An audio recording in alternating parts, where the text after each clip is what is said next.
You ever see fat old dudes that are doing well financially? Like, for example, right now I'm going through this set of materials for a company that we're looking to acquire. We buy HVAC businesses, and these dudes are writing off, or I guess like adjusting their EBITDA to account for $500,000 in company plane expenses, travel expenses per year. And I've met these guys. They're fat and old, and when you talk to them, this is the whole point of this video. You're like, oh, if you came up in today's generation, you wouldn't make it. You know what I mean? Like, you ever see like these older guys? Like, again, I'm talking like 70s. Like, these people are old enough to be selling their company because they just can't work anymore, and they're just kind of there. They have this kind of innocent, like, you can tell they don't have like any fighting bone in their body.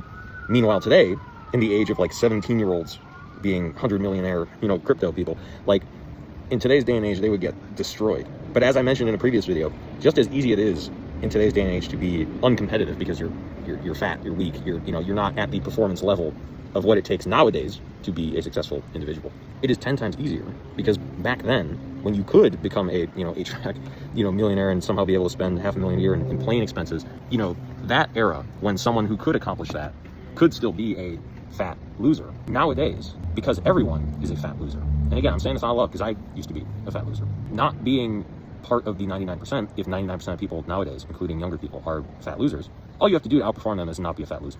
Like, again, I understand that there are guys out there that, like, they're successful even though they're not in shape. But today, in today's day and age, the people I know that are doing even better than these $500,000, they make these people look poor, these older people. None of them are out of shape.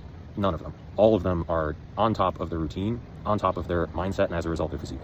So, again, I'm inviting you guys to understand what happened in the last 100 years of human history is not going to happen again. We're moving back towards like a feudal type society.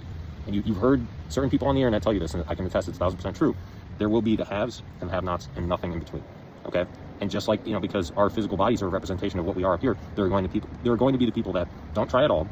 They become the just weak bag of milk people that are controllable and just sit there on AI all day. And eventually, with the VR headset and stuff, there's going to be those people, and then there's going to be the people that actually do things with their existence. Okay? So my whole point is that it is both harder than ever today because you can't be a fat 70-year-old loser that has no mental acuity like these guys. You can't do that anymore. But again, because everyone is going to be like that in the future, or even right now, just look around at the people in your life, all you have to do is try it. All you have to do is take care of your body, take care of your mind, pray and know the Lord, and you're going to be able to accomplish things that literally nobody else in the coming years is even going to be able to, because their brains are fried on something that rhymes with freed boils, in addition to a bunch of other things destroying their mental acuity. But in order to have the mental acuity that nobody else has, it only takes a little bit of effort.